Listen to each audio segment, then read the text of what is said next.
1,400 children in this community have been ritualistically abused.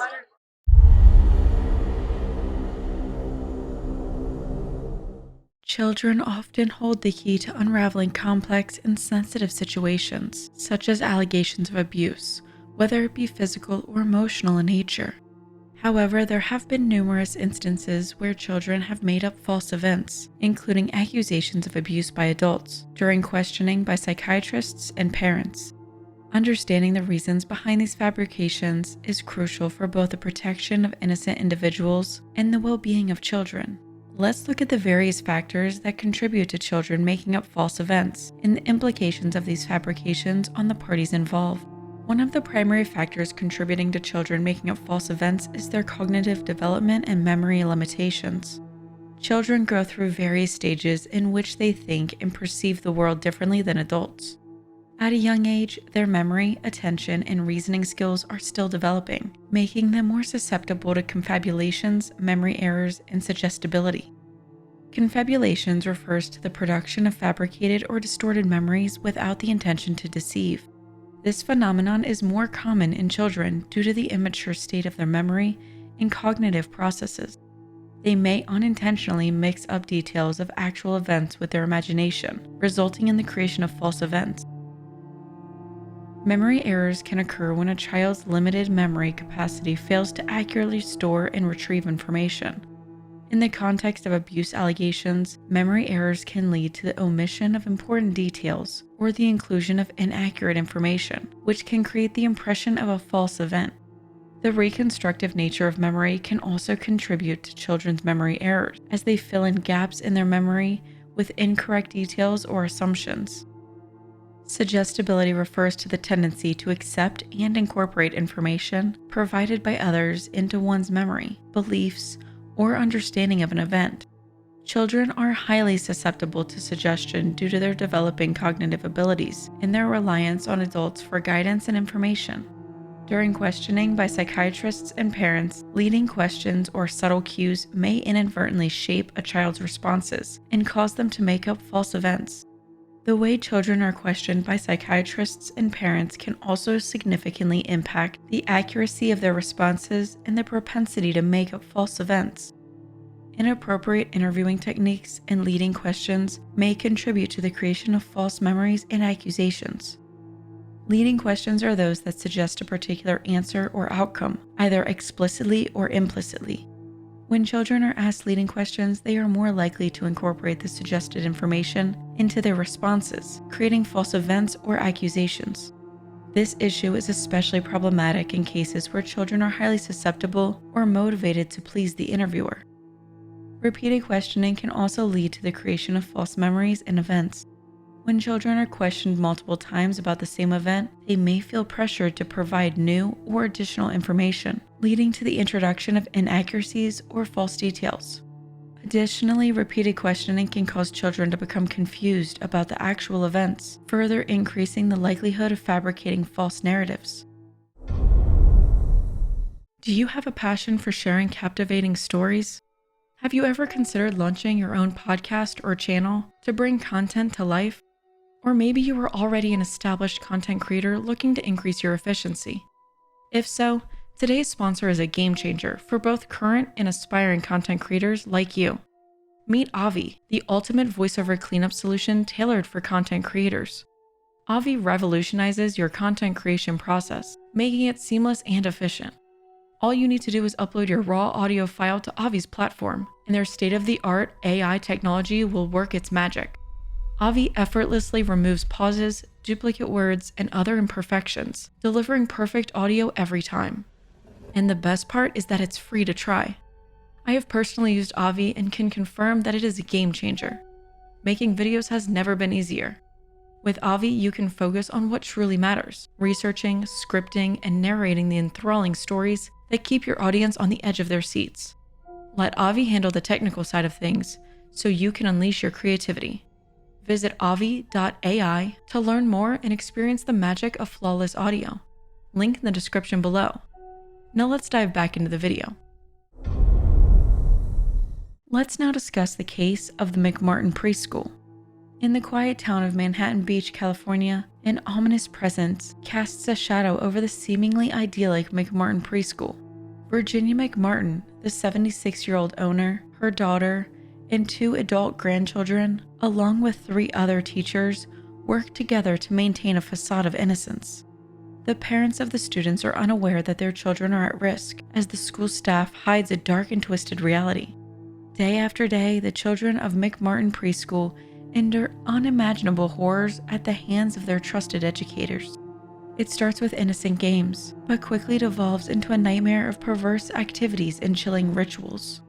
The children are subjected to unspeakable acts, with their young minds unable to comprehend the depth of their torment. At the center of the abuse is a mysterious underground chamber beneath the school, hidden from the world above. Within its dark confines, the children are forced to participate in rituals that involve the use of bodily fluids. These macabre ceremonies are a part of the staff's devotion to dark magic, a belief system known for its sinister practices. As the days turn into weeks and months, the children's lives become a blur of torment and fear. They are frequently photographed and filmed for the production of illicit materials, a horrifying documentation of their suffering. They're forced to watch as the lives of animals are snuffed on an altar, their small bodies trembling with terror.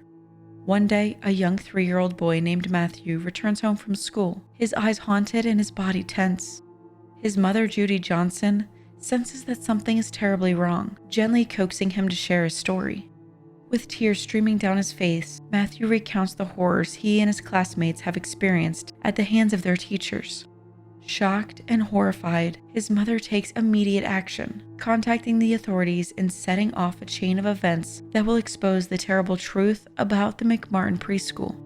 Word of the abuse quickly spreads through the close-knit community, sending shockwaves of disbelief and anger. Parents everywhere are gripped by fear, unable to fathom the depths of the nightmare their children have been living. The media descends upon the town, amplifying the outrage and horror. Children, some of them as young as 2 years old, were photographed by the suspect. As the authorities launch their investigation, they call upon the services of Children's Institute International, CII, a respected child abuse prevention center. The organization's skilled social workers, led by the dedicated Key McFarland, work tirelessly to interview the young victims. Using interrogation techniques, including the use of puppets, they encourage the children to open up about their terrifying experiences. The children's stories paint a horrifying picture of a sinister world hidden beneath the facade of the McMartin Preschool. From the underground chambers where they were forced to participate in gruesome rituals to the sadistic games played by their teachers, their testimonies reveal a pattern of abuse that seems almost too terrible to be true. As the investigation continues, it becomes clear that the scope of the abuse extends far beyond the walls of the preschool.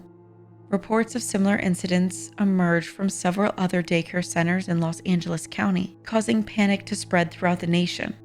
Parents everywhere are left wondering if their own children might be the next victims of this appalling conspiracy. Meanwhile, at the heart of the nightmare, the children struggle to come to terms with their ordeal. With the help of therapists and their families, they begin the long, painful process of healing. The physical and emotional scars run deep, but their courage and resilience shine through. As the community reels from the revelations, attention turns to the perpetrators, the 7 teachers at McMartin Preschool. The once tranquil town of Manhattan Beach is now consumed by fear and outrage. As the trial approaches, the accused teachers maintain their innocence, but the community's anger towards them is palpable. The once revered McMartin family finds itself at the center of a storm of accusations and recriminations. Friends and neighbors who once embraced them now turn their backs, their trust shattered by the revelations. While the town grapples with the implications of the case, the media continues to fan the flames, sensationalizing the events and amplifying the hysteria. The country watches, captivated and horrified, as the story unfolds. Following Judy Johnson's accusations, the police search Ray Bucky's home and seize items such as a rubber duck, a graduation robe, a teddy bear, and a Playboy magazine. Detective Hogue arrests Ray on September 7, 1983, and the McMartin case gains momentum. Police Chief Harry Kohlemeyer sends a letter to 200 McMartin preschool parents, informing them of the allegations against Ray and asking for their assistance in gathering more information. The letter urges parents to question their children about potential abuses and to maintain confidentiality. However, word spreads quickly, and soon the entire Los Angeles metropolitan area is aware of the investigation. On March 22, 1984, a grand jury indicts 7 members of the McMartin staff. They face 115 counts of child abuse, with an additional 93 counts added 2 months later. The preliminary hearing begins in August 1984, with the prosecution claiming that the 7 defendants committed 397 crimes of abuse. The defense aggressively cross-examines witnesses, including allegedly abused children, McMartin parents, therapists, and medical experts, questioning the plausibility of such widespread abuse. The testimonies of children at the preliminary hearing are filled with bizarre and inconsistent stories, including claims of abuse in hidden tunnels, animal sacrifices, and the presence of witches and other supernatural elements. Despite these inconsistencies, the judge rules that there is enough evidence to proceed to trial, and the defendants are arraigned on 135 counts of child abuse. The trial is set to begin in January 1987. As the trial approaches, independent filmmakers reveal a taped interview with McMartin prosecutor Glenn Stevens. In the interview, Stevens admitted that children have embellished their stories and that prosecutors had no business being in court. Furthermore, he acknowledges that potential exculpatory information has been withheld from the defense. Despite these revelations, Judge William R. Pounders denies the defense's motion to dismiss the charges against Ray and Peggy Bucky. The courtroom buzzes with the anticipation as the jury's selection begins, ultimately resulting in a diverse group of 12 jurors. The defense team is pleased with the selection. The prosecution sets out to prove widespread abuse at the McMartin preschool, while the defense works tirelessly to discredit the techniques used by the therapists of Children's Institute International. Finally, the day of the trial arrives, and the small courtroom is packed with anxious spectators. The prosecution presents its case, relying heavily on the testimony of the young victims. Their stories are harrowing, detailing the shocking abuse they suffered at the hands of the very people entrusted with their care. The trial itself is one of the longest and most expensive in U.S. history, lasting nearly 3 years. Key McFarland testified that the abuse went undetected for so long because children either suffered from denial syndrome or were afraid of the consequences of speaking out. McFarland explains that she was able to extract information from the children using anatomically correct dolls and a set of puppets. But the defense shows tapes that reveal therapists using leading questions and subtle pressure to persuade children to make accusations. Mr. Parrott, can you help Susie show us what happened to her? We have heard it 100 times or more from children. The same things, the same games, the same descriptions. Over the course of the trial, 61 witnesses take the stand, including 9 child witnesses, a jailhouse informant, medical specialists, and therapists. The trial reaches its peak as the defendants themselves testify. Peggy Buckley firmly denies ever abusing the children. I never did anything. My son didn't do anything, nor my mother, my daughter, or any of the teachers. I just can't imagine ever molesting a child. Ray Bucky refutes every allegation against him, including the most outlandish. It's true when I'm very nervous, I probably have said some things that are not quite correct, and I'll grant it and I'll admit that. Including Mr. Bucky, whether or not you molested children in this case? No, Mr. Rubin, I know that I did not molest children ever in my life. During cross-examination, prosecutor Lael Rubin attempts to discredit Ray with questions about his personal life, but her tactics are seen as irrelevant by some. But as the trial progresses, doubts begin to surface. Some of the children's accounts are inconsistent, and others seem to be influenced by the media coverage and the suggestive questioning techniques used by the social workers. Despite the horrific nature of the allegations, the physical evidence against the accused is scarce. As the defense mounts its case, it becomes clear that the investigation has been flawed from the outset. The underground chambers described by the children are never found, and the allegations of rituals are called into question. The accused teachers, once vilified and reveled, now appear to be the victims of a witch hunt. Were the children of McMartin Preschool really the victims of a vast and diabolical conspiracy? Or were they caught up in a web of hysteria and manipulation that led to them believing in a horrifying reality that never existed? The McMartin Preschool case was one of the most sensational child abuse cases in U.S. history. It began when a mother accused a teacher at the preschool, Raymond Bucky, and spiraled into a national media obsession involving claims of rituals, animals, and hundreds of abused children. However, when we examine the facts of the case, it becomes more clear that many aspects of the story were exaggerated, misreported, or based on faulty evidence. The mother who made the initial accusations against Raymond Bucky, Judy Johnson, was later found to be suffering from mental health issues. This raises questions about the veracity of her claims and suggests that her allegations may not have been entirely reliable. The investigation into the alleged abuse was severely flawed. The police sent out a letter to the 200 families, instructing them to question their children about abuse. This led to parents engaging in leading and suggestive questioning, which can create false memories in children. The therapist who interviewed the children at Children's Institute International used highly suggestive and pressuring techniques, which can also lead to the creation of false memories. These interviews were later criticized by experts for their lack of objectivity and the coercion methods employed. Despite the widespread claims of rituals, there was no physical evidence found to support these allegations.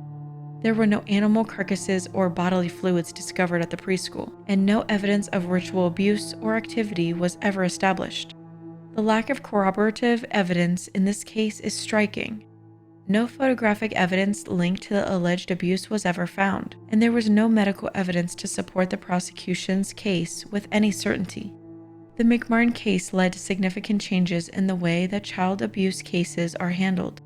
It highlighted the importance of proper interviewing techniques and avoiding leading questions when speaking with children who may be victims of crimes. After nearly 30 months of testimony, the jury deliberates for an additional 2.5 months before reaching a verdict. They return an acquittal on 52 of the 75 charges, including all charges against Peggy Bucky. For the remaining 13 charges against Ray, the jury is deadlocked. In the aftermath of the first trial, child protective groups and parents pressure prosecutors to retry Ray Bucky on the deadlocked charges. What we're left with at this point is that for 5 of the 7 defendants in the McMartin case, the evidence is so slim that it does not go beyond the mere accusation. District Attorney Ira Rayner agrees to a retrial, and the second trial begins with a more focused scope involving only 8 counts of abuse and 3 child witnesses. The prosecution presents its entire case in just 13 days, a stark contrast to the 15 months it took in the first trial. As the jury deliberates, tensions fill the courtroom. The jury is once again deadlocked on all 8 counts. The majority lean towards acquittal on 6 of the counts and towards conviction on only 1 count. District Attorney Rayner decides against retrying Bucky for a 3rd time, and all charges are dismissed. We, the jury, in the above entitled action, find the very defendants not guilty. The children were never allowed to say in their own words what happened to them, and to me that was crucial. The aftermath of the McMartin Preschool abuse trial leaves a wake of devastation. With over $15 million spent on the trial, the defendants suffer from financial loss, personal hardship, and an enduring stigma. The children are also victims, forever affected by the proceedings. Manhattan Beach is left uneasy and divided, and the nation grapples with the effects on childcare practices.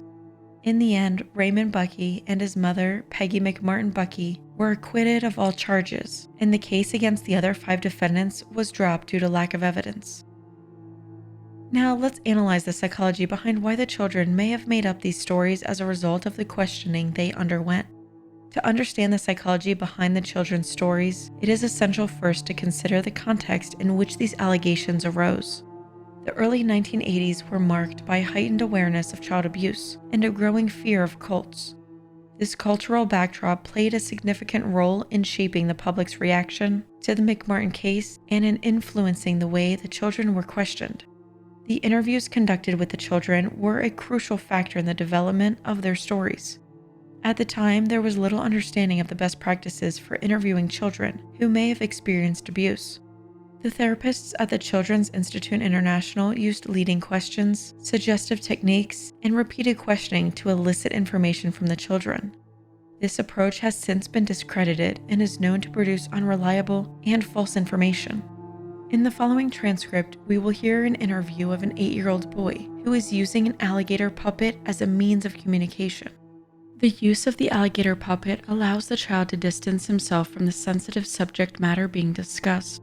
Throughout the conversation, we will also see the influence of suggestive questioning and reinforcement from the interviewer, which raises concerns about the accuracy of the child's recollections and highlights the importance of carefully considering the psychological aspects of interviewing children in sensitive situations. Interviewer: Mr. Monkey is a little bit chicken, and he can't remember any of the naked games. But we think that you can, because we know naked games that you were around for, because the other kids told us, and it's called Naked Movie Star. Do you remember that game, Mr. Alligator? Or is your memory too bad? Boy: I don't remember that game. Well, it's, a little song that me and a friend heard of. Oh? Well, I heard out loud someone singing, Naked Movie Star, Naked Movie Star. You know that, Mr. Alligator? That means you're smart, because that's the same song the other kids knew, and that's how we really know you're smarter than you look. So you better not play dumb, Mr. Alligator. Well, I didn't really hear a whole lot. I just heard someone yell it from out in the... Someone yelled it. Maybe, Mr. Alligator, you peeked in the window one day and saw them playing it, and maybe you could remember and help us. Well, no, I haven't seen anyone playing Naked Movie Star. I've only heard the song. What good are you? You must be dumb. Well, I don't really, remember seeing anyone playing that, because I wasn't there when people are playing it. You weren't? You weren't? That's why we're hoping maybe you saw. See, a lot of these puppets weren't there, but they got to see what happened. Well, I saw a lot of fighting. I bet you can help us a lot though, because like Naked Movie Star is a simple game, because we know about that game, because we've just had 20 kids tell us about that game. Just this morning, a little girl came in and played it for us, and sang it just like that. Do you think if I asked you a question, you could put your thinking cap on, and you might remember, Mr. Alligator? Maybe. You could nod your head yes or no. Can you remember who took the pictures for the Naked Movie Star game? That would be a great thing to feed into the secret machine, and then it would be all gone, just like all the other kids did. You can just nod whether you remember or not. See how good your memory is. Boy nods puppet's head. You do? Well, that's remarkable. I wonder if you could hold a pointer in your mouth, and then you wouldn't have to say a word, and you could just point. Places pretend camera on adult male nude doll using alligator puppet. Sometimes he did. Can I pat you on the head for that? Look what a big help you can be. You're going to help all these little children because you're so smart, okay? Did they ever pose in funny poses for the pictures? Well, it wasn't a real camera. We just played. Mr. Alligator, I'm going to ask you something here. Now, we already found out from the other kids that it was a real camera, so you don't have to pretend, okay? Is that a deal? Yes, it was a play camera that we played with. Oh, and it went flash? Well, it didn't exactly go flash. It didn't exactly go flash? Went click? Did little pictures go zip, come out of it? I don't remember. Oh, you don't remember that? Well, you're doing pretty good, Mr. Alligator. I got to shake your hand. The power of suggestion is an important psychological factor in understanding why the children made up their stories. Children are highly susceptible to suggestion, especially from authority figures such as therapists and parents. This interview goes beyond suggestive. The interviewer uses demeaning terminology such as dumb versus smart, or making it sound like the children are useless if they don't give certain information. When children are repeatedly asked leading questions or exposed to suggestive information, they may begin to internalize these suggestions and incorporate them into their memories. One aspect of psychology that may have contributed to the children's stories is the development of false memories. False memories are memories of events that never actually occurred or are distorted versions of actual events. Research has shown that false memories can be created through the use of suggestive techniques, leading questions, and repeated questioning, all of which were present in the McMartin case. One theory that may explain this phenomenon is the misinformation effect. The misinformation effect occurs when a person's memory of an event is altered by the introduction of misleading information. The misinformation effect is a well-known documented phenomenon in memory research, which demonstrates how people's memories can be influenced by incorrect or misleading information that they encounter after an event has occurred. One factor that contributes to the misinformation effect is the introduction of post-event information. In one famous case, participants were shown a series of slides depicting a car accident. Participants were then asked questions about the accident, with some receiving a question that included misleading information. For example, participants might be asked, "Did you see the broken headlight?" when there was no broken headlight in the accident. The results showed that participants who received misinformation were more likely to incorporate the false detail into their memory of the event. Source misattribution is another factor that contributes to the misinformation effect. This occurs when individuals mistakenly attribute the source of their memory to the original event, rather than the post-event misinformation. For example, they may believe that they saw a broken headlight during the accident, rather than recalling the question that suggested the presence of a broken headlight. In the McMartin case, the children were exposed to misinformation through leading questions and suggestive techniques used by the therapists. This misinformation may have led the children to incorporate false details into their memories and create stories of abuse that never occurred. Another psychological factor that may have contributed to the children's stories is the concept of memory conformity. Memory conformity refers to the phenomenon in which one person's memory of an event is influenced by another person's memory of the same event. One explanation for memory conformity is that individuals may feel pressured to conform to the memories of others in order to be accepted or avoid social rejection. Research has shown that people are more likely to conform to the memories of others when they perceive them as more knowledgeable, authoritative, or trustworthy. Memory conformity also highlights the malleability of our memories. When faced with conflicting information, individuals may adjust their memories to better align with the reports of others, even if this means incorporating false information. This malleability can be influenced by factors such as the passage of time, as memories tend to become less accurate and more susceptible to distortion over time. In the context of the McMartin case, the children's memories may have been influenced by the memories and stories shared by other children, leading them to adopt similar narratives of abuse. The social pressure to conform may have also played a significant role in shaping the children's stories. Children are highly sensitive to social cues and are motivated to fit in with their peers. During the interviews, the children may have sensed that the therapists were looking for specific information or that other children had shared their stories of abuse. This social pressure may have compelled them to create stories that aligned with the expectations of the therapists and the narratives shared by their peers. False accusations and the creation of false events by children can have severe consequences for all parties involved. For the accused, a false allegation can lead to legal consequences, damaged reputations, and emotional distress. For the children, the fabrication of false events can result in psychological harm. Even years later, and despite a lack of evidence of abuse, children from the McMartin Preschool vividly recall traumatic experiences. I remember being in what felt like a tunnel and having pictures of what to me I thought was the devil on the wall. I don't know if it was a bull's head or the devil, but to me as a kid it was the devil. And there being like candles off the side, like a light, off the wall, and it was dark. And I remember going downstairs to get into it. In short, a variety of psychological factors contributed to the children's stories of abuse in the McMartin Preschool case. The suggestive techniques and leading questions used by the therapist played a significant role in shaping the children's narratives and fostering the development of false memories. The power of suggestion, memory conformity, social pressure, reinforcement, and the children's developing cognitive abilities all may have contributed to the formation of these stories. The McMartin Preschool case is a cautionary tale of how mass hysteria, sensationalism, and flawed investigations can lead to a widespread panic that ultimately proves to be unfounded. The lack of concrete evidence, the flawed interviewing techniques used by therapists, and the absence of corroborative physical evidence all point to a case that was driven more by fear and panic than by substantiated facts.